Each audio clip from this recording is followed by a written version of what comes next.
Good afternoon, wine friends from Georgia. I haven't made any wine videos this whole month that I've been here because I lost my inspiration. It happens.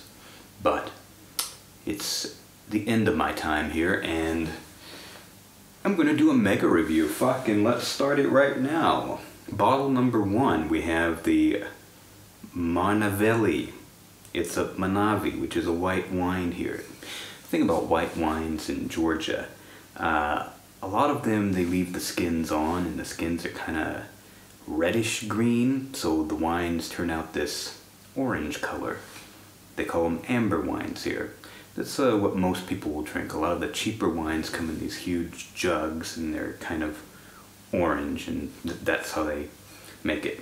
This one is a refined wine, 13.5% for a white wine called Monavie. This one was recommended to me at 8,000 vintages, and yeah, it tastes a bit like a Chardonnay.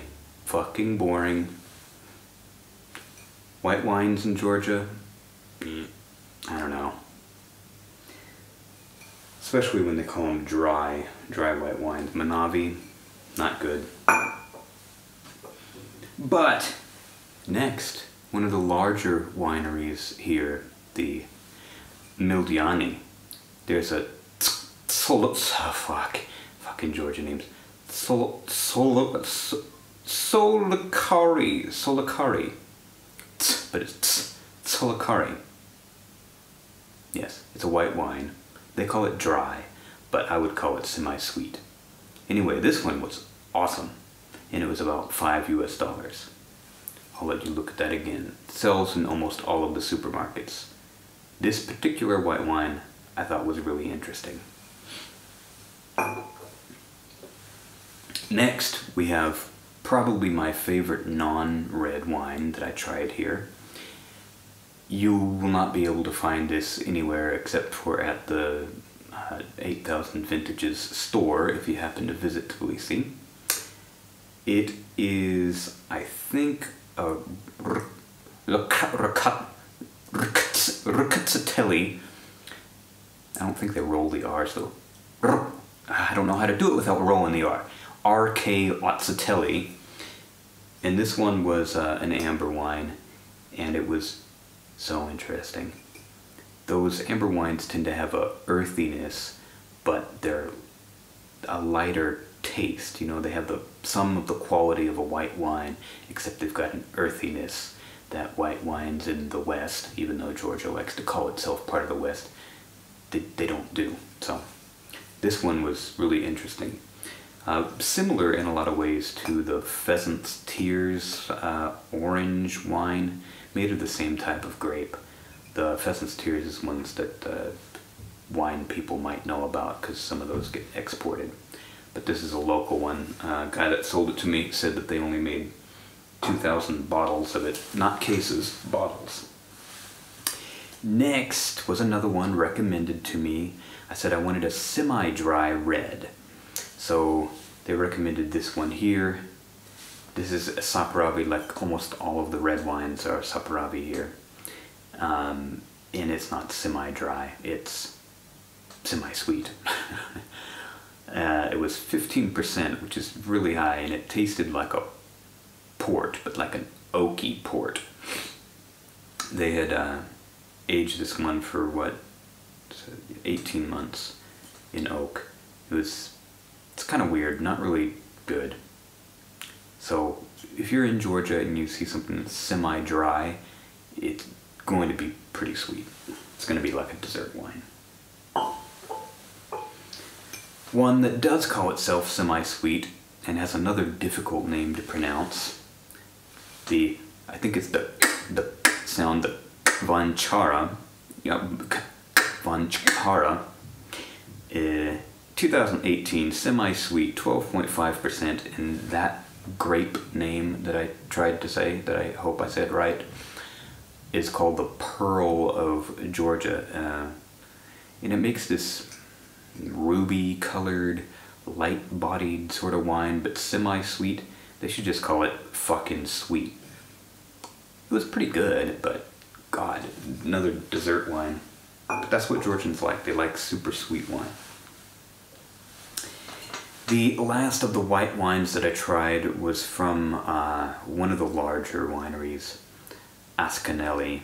It's the Kissy. And sometimes Kissy, especially if it's made in the kivevi, the clay pots, has this orangish color to it and a more earthy taste. This one was another fucking Chardonnay. Skip it. And finally, another one from Mildiani. This was just the regular old Sapravi. And this was the cheaper one that has the white and the red here. This was like $3 US, and it was pretty shitty. The other one that has the red and black, that one's about $6 US, and that one was vastly better than this crap. But Sapravi, if you get the dry Sapravi, that's going to be really the only wine that's going to taste more like a red wine that you're used to. Somewhat similar quality to Cabernet, like somewhere between a Cabernet and a Merlot. And finally, my last bottle of wine here in Georgia that I haven't tried yet, from Badagoni, one of the larger wineries here. This is what they call the Kakheti Noble. If you don't know, Kakheti is the region where all the famous wines are grown in Georgia. This is from 2013 and was about maybe $15, so pretty expensive by Georgian standards.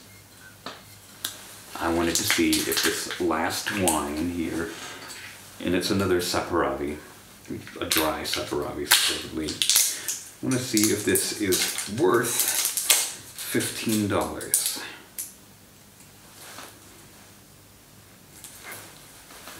Because if it's not, then I would say, as a red wine fan, my favorite wine was by Mildiani, and it's the Sapravi that comes in the red and black label, and like I said, it cost about $6 US.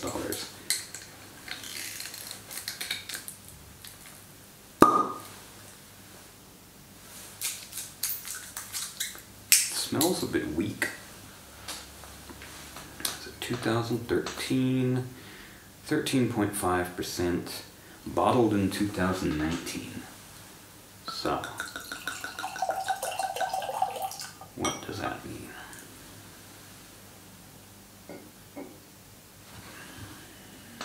It smells a bit tart.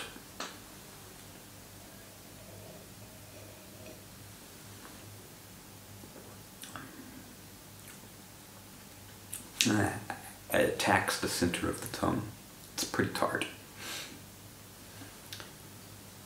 Try to give it a little bit more air since it is a bit old. Oh, and people that you see doing this sort of thing for wines that are like 2 years old, why?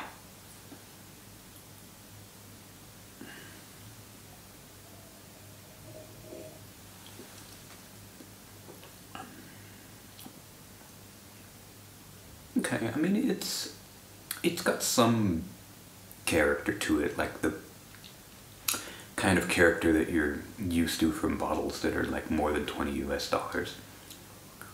This one's definitely got more Cabernet vibes to it, but it's got a tartness that like a California Cabernet wouldn't have unless it was cheap.